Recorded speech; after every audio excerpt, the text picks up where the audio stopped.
The wooden cross around Emma's neck felt heavier than chains, as her stepfather's calloused hand shoved her forward toward the bearded giant waiting beside the trading post. 16, pure as mountain snow and strong enough for work, her stepfather announced, his voice thick with whiskey and desperation, while Emma's fingers found the small, carved cross her dying mother had pressed into her palm 3 winters ago. The scarred mountain man, his left cheek bearing a jagged line from temple to jaw, studied her with eyes the color of storm clouds, his massive frame casting shadows that seemed to swallow the afternoon sun. And behind him stood 4 children ranging from perhaps 5 to 12, their faces pinched with hunger and something deeper Emma recognized as abandonment.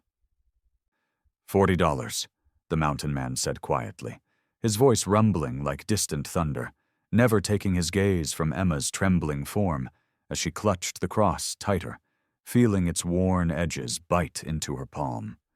Her stepfather's greedy smile stretched wide as he snatched the coins, and Emma watched her last connection to family disappear into his pocket, the metallic clink of payment sealing her fate like the closing of a coffin lid.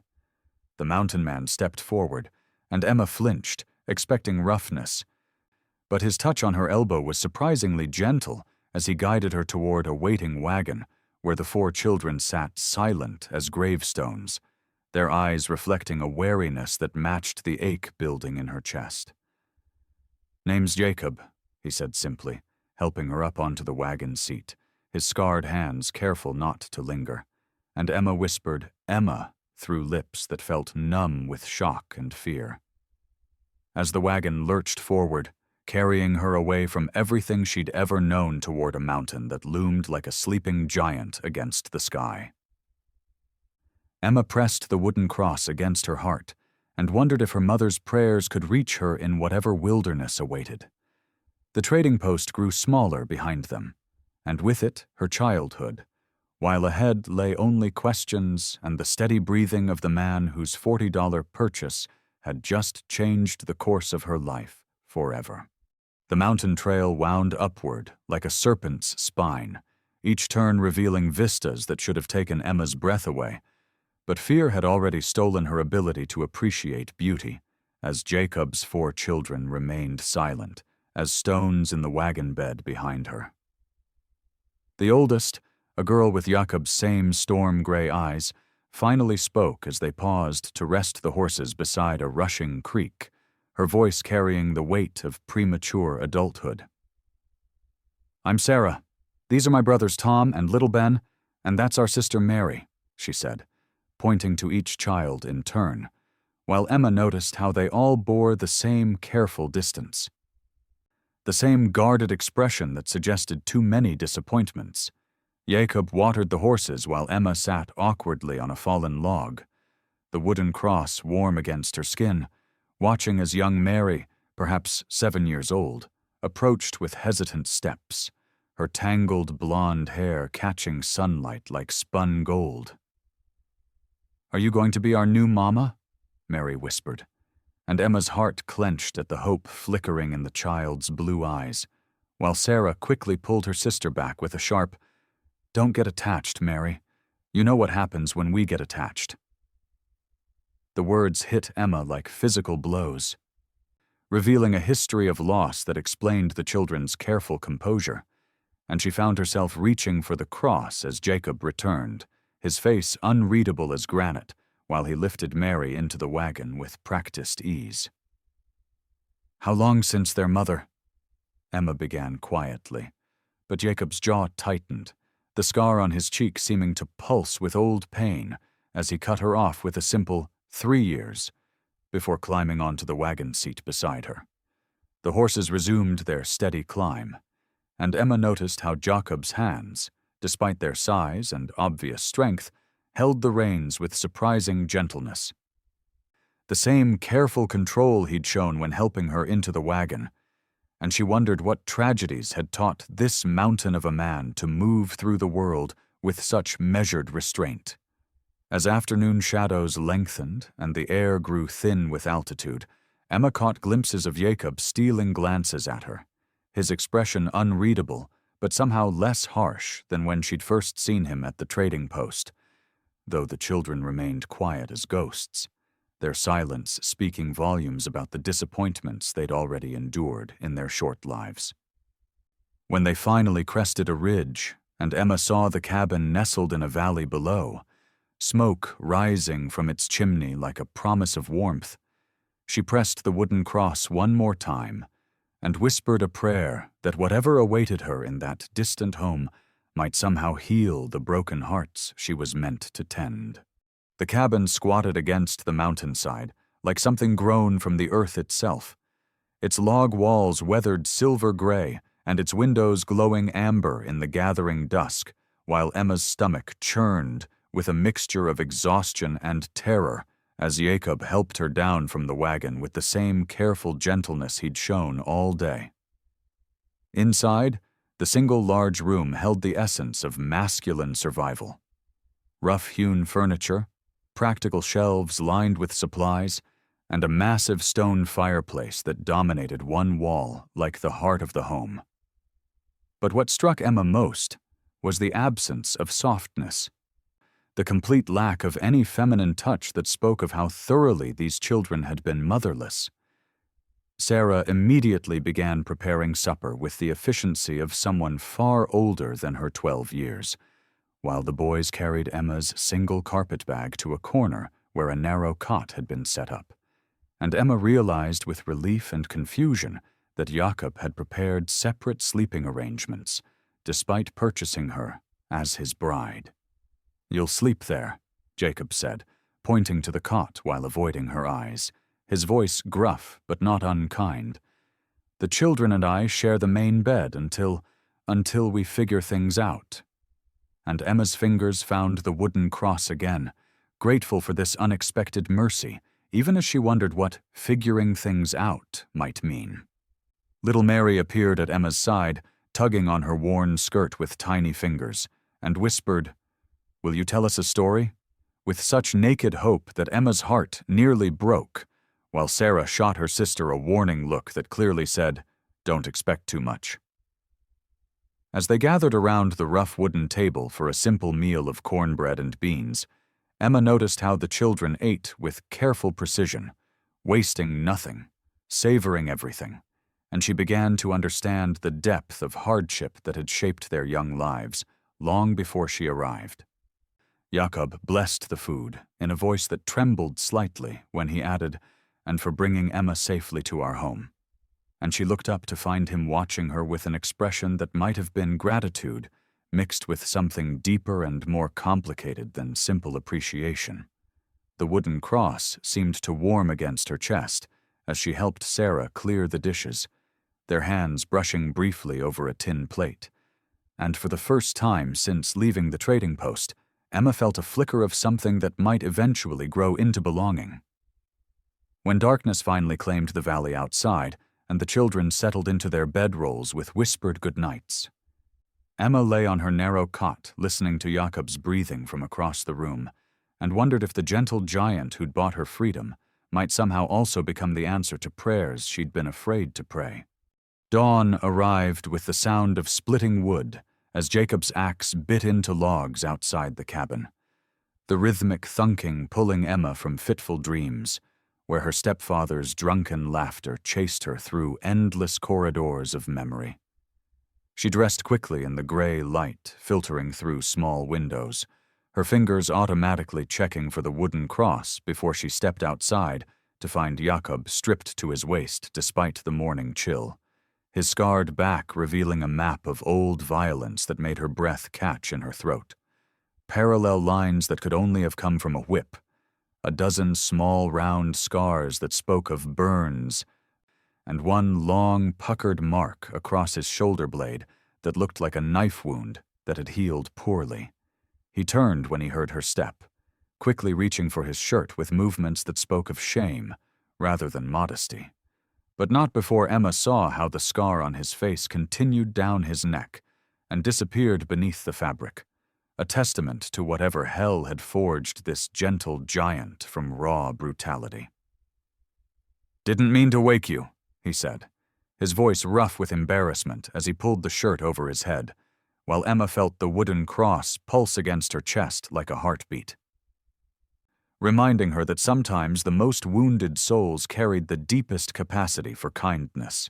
Inside, she found Sarah already tending the fire and preparing breakfast with the mechanical efficiency that spoke of too much responsibility placed on too young shoulders, while the boys helped little Mary dress in clothes that had been mended so many times, the original fabric was barely visible beneath layers of careful patches. "Papa doesn't like people seeing his back," Mary whispered when she noticed Emma's thoughtful expression, her child's honesty cutting straight to the heart of things adults danced around. "He says the bad men marked him, but God still loves him anyway." Emma knelt beside the little girl, her heart clenching at the innocent wisdom, and gently brushed a tangle from Mary's blonde hair while saying, "Your papa is right. God loves him very much, and so do you," feeling the wooden cross warm against her skin as Mary smiled for the first time since Emma had arrived. As they gathered for breakfast, Jacob's eyes met hers across the table, with a vulnerability that transformed his scarred features from frightening to heartbreaking. And Emma understood that whatever had been done to him had left wounds that went far deeper than skin. She reached for the wooden cross, feeling its familiar weight, and made a decision that surprised her with its certainty. She would stay not just because she had nowhere else to go, but because this broken family needed what she could give. And perhaps, just perhaps, they could heal together. The morning sun streaming through the window caught the cross as she touched it, sending a tiny flash of light across the table. And Jacob's scarred face softened into something that might have been the beginning of hope. 3 weeks had passed like pages turning in a book Emma was learning to read, each day bringing small revelations about the man who'd bought her and the children who were slowly, carefully beginning to trust her. Sarah teaching her to milk their stubborn goat, Tom showing her the best spots to gather firewood, little Ben following her like a shadow, and Mary crawling into her lap each evening for stories that always ended with princesses finding their happy homes. But on this morning, as Emma hung washing on the line Jakob had strung between 2 pine trees, she heard the sound of approaching horses and turned to see 3 riders cresting the ridge, their faces hard with purpose and their hands resting on their gun belts in a way that made her blood turn to ice water in her veins. Jakob emerged from the cabin with his rifle, his massive frame tense as a drawn bowstring, while the children instinctively clustered behind Emma's skirts like chicks seeking shelter beneath their mother's wing, and she felt the wooden cross burning against her chest as the lead rider, a sheriff's star glinting on his vest, called out, "Jacob Brennan, you're under arrest for the murder of Clayton Hayes and the burning of his ranch house." The world tilted sideways as Emma watched the man who'd been nothing but gentle with her and tender with his children transform into something dangerous and wild. His scarred face twisting with pain and rage as he shouted back, "I told you 3 years ago I never touched Hayes or his property, and you know it." The sheriff dismounted with practiced authority, his hand now openly resting on his pistol grip, while his 2 deputies flanked him like wolves closing on wounded prey, and Emma's mind reeled with the implications of what she was hearing. "New evidence came to light," the sheriff said, his voice carrying the finality of a death sentence. "Hayes's widow found your military tags in the ashes of her barn, and she's willing to swear in court that you threatened her husband the week before he died." Emma watched in horror as Jacob's rifle slowly lowered, the fight draining out of him like water from a broken bucket. While little Mary began to cry, and Sarah wrapped protective arms around her younger brothers with the fierce desperation of someone who'd already lost too much, the wooden cross felt like it was searing Emma's skin as she stepped forward, her voice surprisingly steady as she said, "There must be some mistake. Jacob has been here with his children every day since I arrived, and before that." But the sheriff cut her off with a dismissive wave, his eyes cold as winter stones. "Ma'am, you're new here. so you don't know what this man is capable of. But Jacob Brennan is a killer. And it's time he paid for what he's done." As the deputies moved to flank Jacob with their hands on their weapons, Emma saw something break in his storm-gray eyes. A resignation that spoke of a man who'd been fighting accusations for so long he no longer had the strength to protest his innocence. And she realized with crystal clarity that everything she'd begun to build here was about to crumble into dust. The rope bit into Jacob's wrists as the sheriff bound his hands behind his back, each pull of the hemp a reminder that Emma's new life was dissolving before her eyes, like sugar in rain, while the 4 children stood frozen in tableau of abandonment that would haunt her dreams forever. "Please," Emma found herself saying, stepping toward the sheriff with the wooden cross clutched in her fist. "At least let me get his coat. It's cold in the mountains at night, and surely even accused men deserve basic mercy."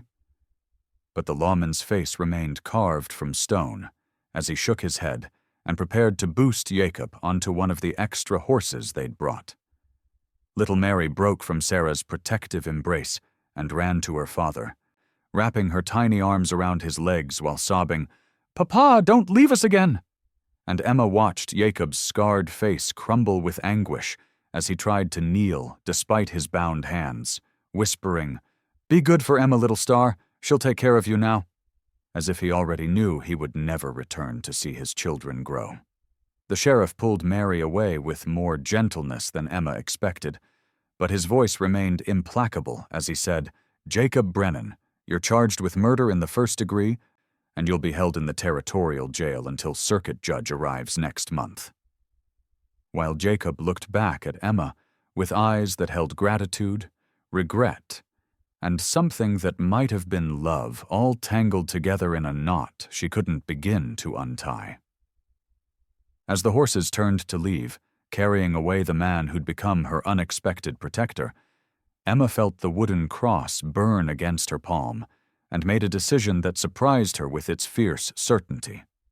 "Sheriff, wait," she called, running after the departing riders with her skirts tangling around her legs. "I'm coming with you.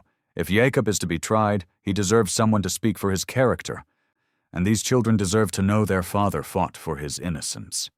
The sheriff reined in his horse, studying Emma with new interest, while Jacob twisted in his saddle to stare at her with something approaching wonder, as if he couldn't believe anyone would choose to stand beside him in his darkest hour rather than flee to safety. "Ma'am," the sheriff said slowly, "this is a serious business. Murder trials ain't for delicate sensibilities, and this man's past is darker than you know."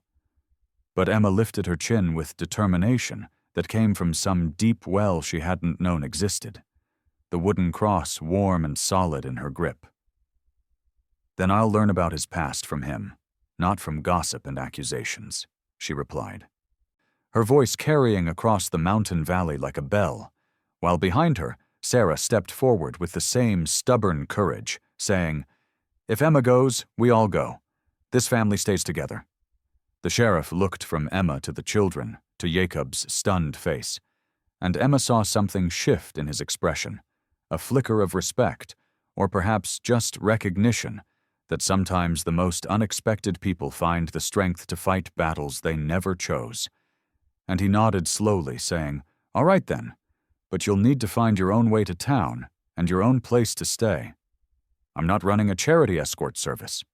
The wagon Jacob had cobbled together from salvaged parts groaned under the weight of their hastily packed belongings as Emma drove the borrowed mule down the mountain path toward a town she'd never seen, while Sarah sat beside her with baby Ben in her lap, and Tom rode in the back with Mary, all of them united in a desperate mission to save the man who'd become their anchor in a world that seemed determined to tear families apart.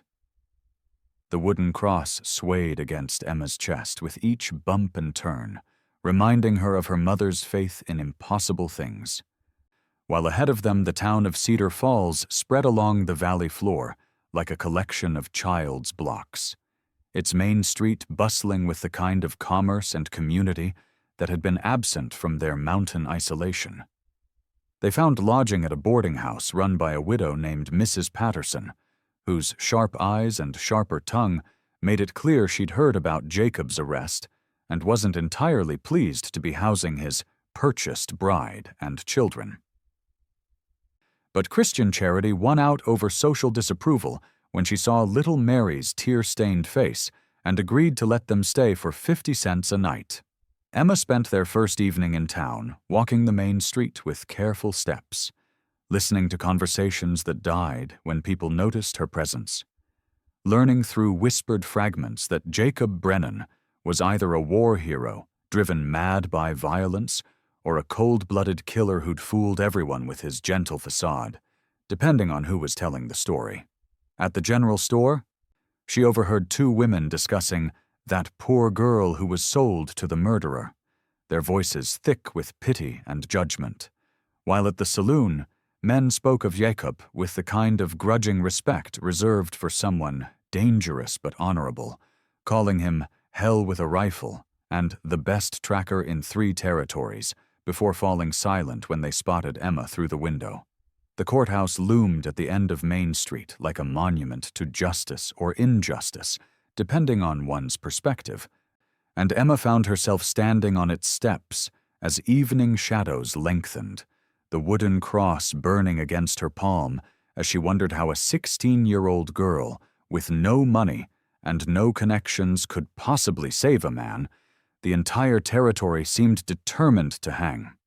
When she returned to the boarding house, she found Sarah helping Mrs. Patterson with the dinner dishes, while the boys played quietly in the corner, and Mary sat by the window, staring out at the street with the patient stillness of someone waiting for her father to come home. "Emma," Sarah said quietly when they were alone. "What if they hang him?" And Emma felt the weight of 4 lives pressing against her shoulders like stones, while the wooden cross reminded her that sometimes faith meant acting when you had no earthly reason to hope. "Then we make sure they don't," Emma replied, her voice steadier than she felt. "Tomorrow we start learning everything we can about Clayton Hayes and what really happened the night he died, because somewhere in this town is the truth that will set your father free." Outside, the night wind carried the sound of piano music from the saloon and the distant howl of a coyote from the mountains, while inside, 5 hearts beat with the rhythm of determination born from love too deep to surrender without a fight. Emma's investigation began before dawn as she walked the quiet streets of Cedar Falls, the wooden cross cool against her skin in the morning air, while she memorized every detail of the town that would either save Jakob or watch him hang, noting which shops opened early, which houses showed signs of wealth or poverty, and which citizens seemed to carry themselves with the authority of people who made decisions that affected others' lives. At the newspaper office, a sympathetic clerk named Timothy allowed her to read back issues about Clayton Hayes' death, and Emma learned that the murdered rancher had been found shot twice in the chest outside his burning barn on a moonless night in April, with no witnesses except his widow, who claimed to have been asleep in the house until the flames woke her. The newspaper described Hayes as a pillar of the community and a successful businessman, but Emma noticed the way Timothy's mouth tightened when he spoke the dead man's name, and when she pressed gently, he revealed that Hayes had a reputation for being hard on his hired hands and had been involved in several land disputes before his death.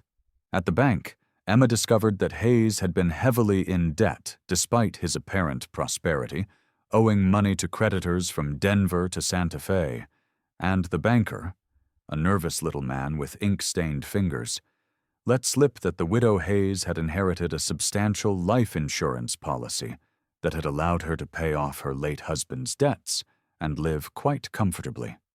Armed with this information, Emma spent the afternoon at the Hayes Ranch, now run by the widow and her foreman, approaching the modest house with the wooden cross hidden beneath her shawl and her heart hammering against her ribs as she prepared to face the woman whose testimony could send Jacob to the gallows.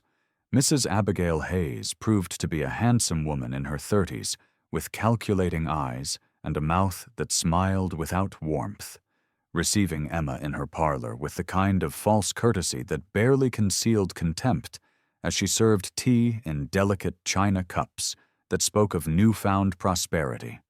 "Such a tragedy about your husband," Emma said carefully, watching the widow's face for tells while fingering the wooden cross for courage. "It must have been terrifying to wake up to the fire and find him already." But Mrs. Hayes interrupted smoothly, her voice carrying the rehearsed quality of someone who'd told the same story many times. "Yes, poor Clayton was trying to save the horses when that monster Jacob Brennan shot him down in cold blood. I saw it all from the bedroom window," she said. But Emma noticed how her eyes didn't meet hers when she spoke, and how her hands trembled slightly as she lifted her teacup. When Emma gently questioned the timeline, asking how Mrs. Hayes could have seen anything on a moonless night from a bedroom window that faced away from the barn, the widow's composure cracked slightly, and she became defensive, insisting that Emma was just a naive child who didn't understand how dangerous men like Jacob Brennan could be. As Emma prepared to leave, she noticed a photograph on the mantelpiece showing Clayton Hayes with another man, and when she commented on it, Mrs. Hayes quickly turned the picture face down, claiming it was just an old business associate, no one important. But not before Emma glimpsed enough to recognize the second man as someone she'd seen talking quietly with Mrs. Hayes outside the courthouse the day before.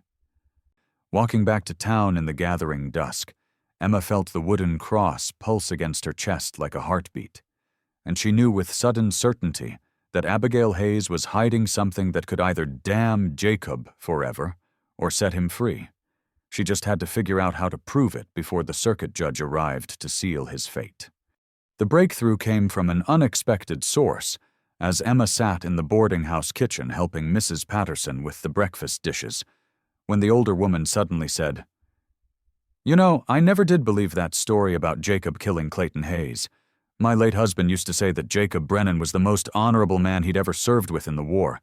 An honor like that doesn't just disappear overnight." Emma's hands stilled on the plate she was drying, the wooden cross seeming to warm against her chest as she asked carefully, "Your husband knew Jacob in the war?"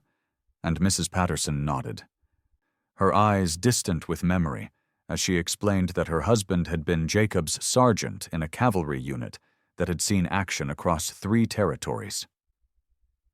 "Jacob saved my husband's life twice," Mrs. Patterson continued, "once from a Comanche war party, and once from a fire that would have killed half the unit if Jacob hadn't run into a burning supply wagon to rescue the ammunition stores. That's how he got those scars, you know, trying to save other men's lives." Emma felt pieces of a puzzle clicking into place as Mrs. Patterson revealed that Jacob had been given a commendation for bravery and had been offered a promotion to officer rank, which he'd declined because he wanted to return home to his new wife and baby daughter, the wife who had died in childbirth 3 years ago, leaving him alone with 4 children and a mountain of grief that had made him retreat from the world. "There's something else," Mrs. Patterson said, lowering her voice conspiratorially. "My husband used to say that Clayton Hayes was court-martialed for stealing supplies and selling them to Confederate sympathizers. But his family's money kept him out of prison. He was just discharged dishonorably and sent home in shame."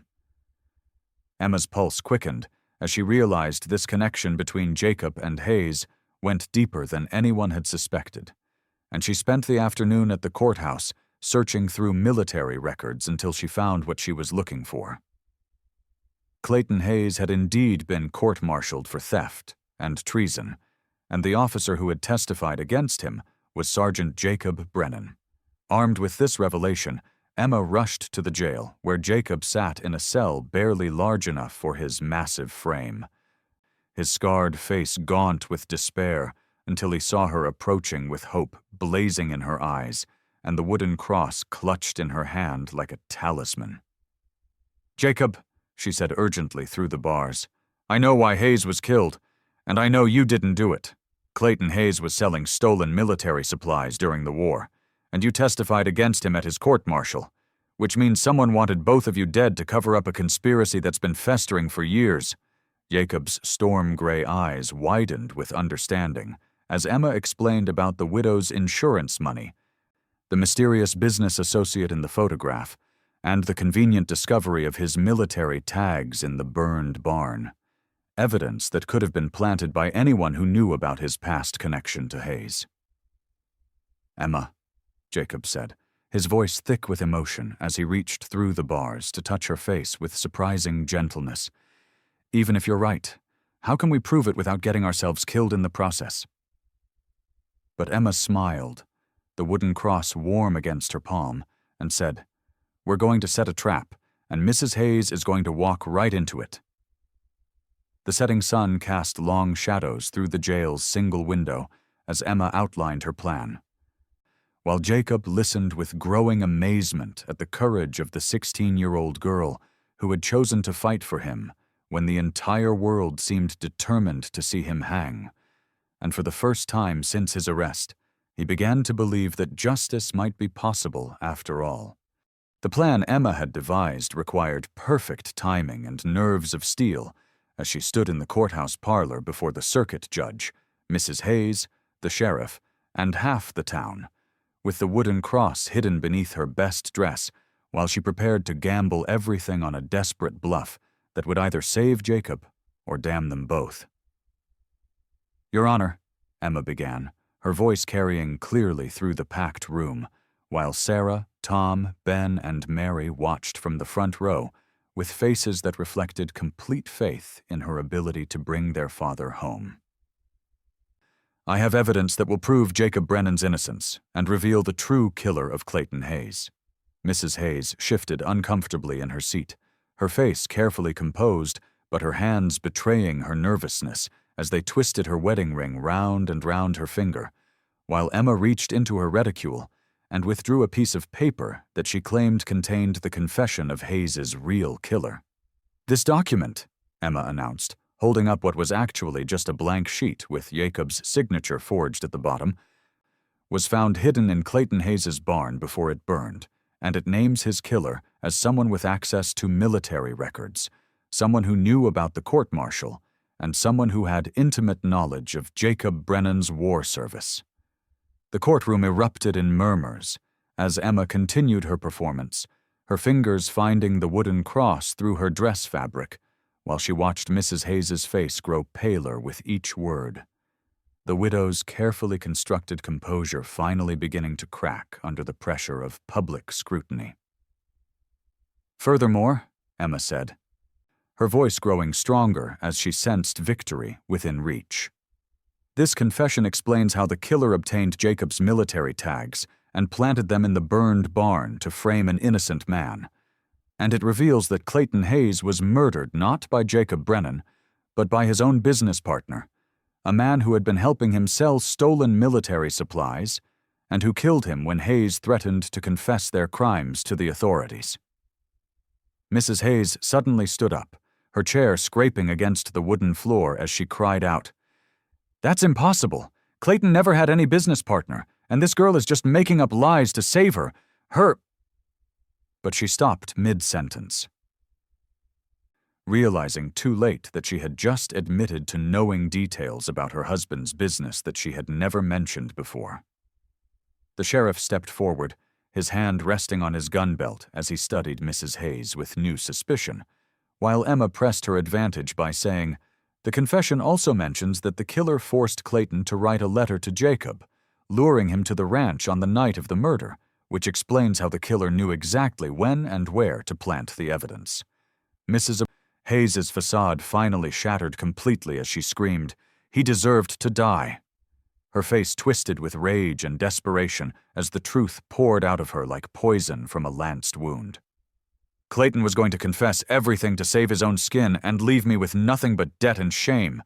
So yes, I killed him, and I framed that mountain man because everyone already thought he was dangerous." The courtroom exploded in chaos as the sheriff moved to arrest Mrs. Hayes.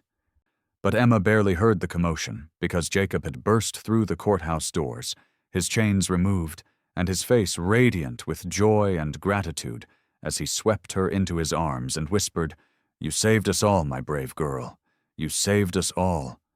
Later, as the sun set over Cedar Falls and the Brennan family prepared to return to their mountain home, Emma stood with Jacob outside the courthouse while their 4 children played nearby, the wooden cross warm against her chest, as Jacob took her hands in his scarred ones and said, "Emma, I bought you for $40, but you've given me back my life, my children's future, and something I never thought I'd find again.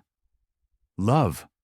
When Emma looked up into his storm-gray eyes, she saw not the scarred mountain man who had purchased a frightened girl at a trading post, but the honorable soldier, devoted father, and gentle giant who had taught her that sometimes the most broken people are capable of the most beautiful love. And as he bent to kiss her beneath the stars that watched over their mountain valley, she knew that what had begun as a transaction born of desperation had transformed into something that would amaze everyone who witnessed it. A love so pure and strong that it could heal any wound, overcome any obstacle, and turn $40 into a fortune beyond measure. Please like, share, and subscribe to support more true-hearted stories here on Stories Left Behind. The only thing she carried was that small cloth bundle, her last piece of childhood. In the end, it meant more than anyone in the crowd could ever imagine. If you had been there, would you have stepped forward for her or walked away?